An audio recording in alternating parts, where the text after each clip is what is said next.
Our younger generation doesn't hate work. They just hate bad leadership. Welcome to the weekly dose of Doing Lunch Break Leadership. My name's Scott. What do I mean by bad leadership? I mean bosses. I mean people who just tell people what to do. They don't get involved. They don't influence. They don't do anything like that. They just give directives and give directives and give directives.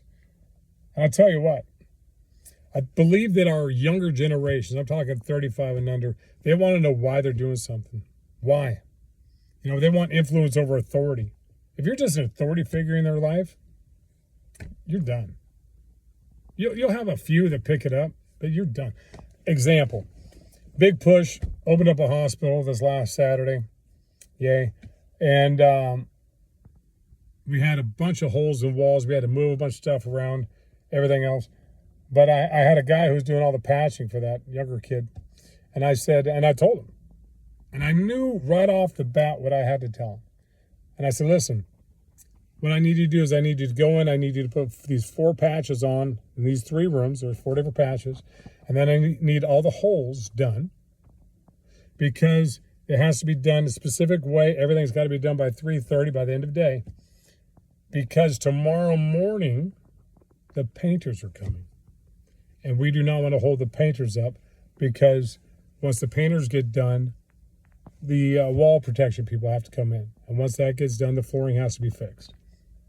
And the accessories have to go back on the walls. Boom. Done. He knew at that point he was part of a larger project than just going and putting some mud on the walls to cover some holes and sanding them.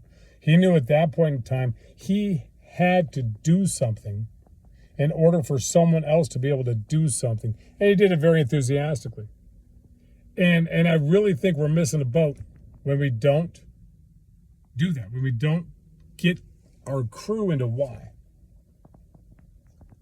I really do. Try it. Try getting your crew into why. It doesn't have to be a long explanation. Try it. Because remember, if you think you're leading and no one's following you, you're just out for a nice walk. Catch you next time.